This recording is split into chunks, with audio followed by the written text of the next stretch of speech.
Hello. Ano pangalan ng tuta? Ano pangalan niya? Balat, upo. Upo daw balat. Okay lang. Minsan lang picturean eh. Oh, yan na. Wow. Sana merong mga bahay kayong matitirhan na maliit. Diyos ko, ang sakit sa loob. Sa loob ko na nakatali lang sila. Ay! Nag-aaway na sila. Lalo na itong maliliit. Oh my God. Hello. Ikaw ba yung mami? Walang tubig. Kuya, bigyan mo naman ng tubig. Tubig. Binibigyan ko tubig yan, kakainom lang yan. Konti lang eh, oh.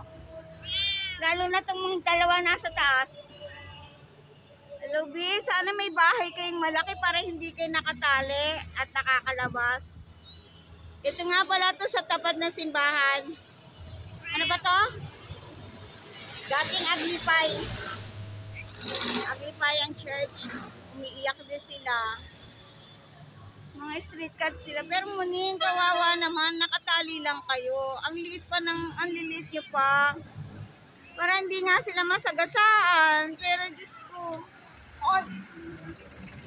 So, Oh my gosh.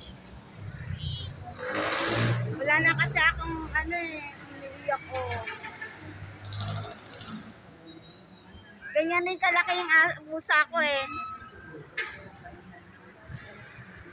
Hindi ko sila binibigyan ng kanin. Ano binibigay sa kanila? Sana naman bigyan nyo sila ng bahay. Para kawawa yung mga maliliit. Sumasakit ang dibdib ko. Oh, tingnan nyo, nakatali lang sila. Hindi rin healthy. Pero ang lalaki na nila. At least hindi sila namamatay dyan. Pero makakalabas din sila dyan. Matatanggal din sila sa tali. opo. Oo. Maghapon kasama lang sila, nakatali. Kanina, kakawala lang kanina, lang sa kanila. Tanggal. Yan, natatanggal naman daw sila. Dito ito sa tapat ng PGH.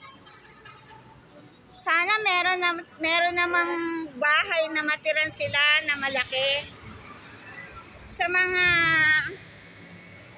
cat and dog lovers, sana bigyan nyo naman sila ng place na makakapag Sige kuya, bye-bye.